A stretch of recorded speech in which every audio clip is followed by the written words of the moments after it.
तर एक breaking news समोर येते। मंत्री पंकजा मुंडे हेलिकॉप्टरमध्ये तांत्रिक बिघाड झालेला आहे। छत्रपती संभाजीनगरमधून उड्डाण घेण्यापूर्वी हा तांत्रिक बिघाड झाल्याची माहिती समोर आली आहे। जिल्हा परिषद निवडणूक प्रचारासाठी पंकजा मुंडे या लातूर दौऱ्यावर आहेत।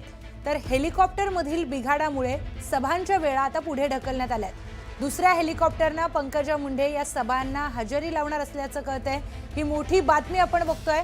मंत्री पंकजा मुंडेंच्या हेलिकॉप्टरमध्ये तांत्रिक बिघाड झाल्याचं कळतंय। थेट जाऊयात आपले प्रतिनिधी तुषार रुपनवार यांच्याकडे। तुषार, ही मोठी बातमी आपण बघतोय, नेमकं काय सगळं प्रकरण?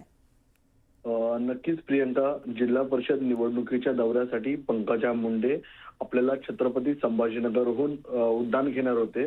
मात्र ते उड्डाण घेण्यापूर्वीच आपल्याला हेलिकॉप्टरमध्ये तांत्रिक बिघाड झाला आणि या तांत्रिक बिघाडामुळे ताबडतोब ते हेलिकॉप्टर थांबवण्यात आलेलं आहे। पंकजा मुंडे काही वेळ हेलिपॅडला थांबल्या आणि आता दुसऱ्या हेलिकॉप्टरने पुन्हा एकदा ते आपल्याला सभांना हजेरी लावताना पाहायला मिळणार आहेत। आपण पाहिलं असेल तर आता या जिल्हा परिषद निवडणुकांमुळे अनेक मंत्री, अनेक नेते आपल्याला सभास्थळी लवकरात लवकर पोहोचण्यासाठी हेलिकॉप्टरचा वापर करताना पाहायला मिळत असतात। आणि त्याच प्रकारे सकाळी पंकजा मुंडे घाई गडबडीने हेलिकॉप्टरमध्ये जात असताना आज या हेलिकॉप्टरमध्ये बिघाड झाला आणि या बिघाडामुळे पंकजा मुंडे किंवा त्यांच्या जे सर्व सहकारी आहेत संपूर्ण सुरक्षित आहेत। कोणताही गैरप्रकार घडलेला नाहीये।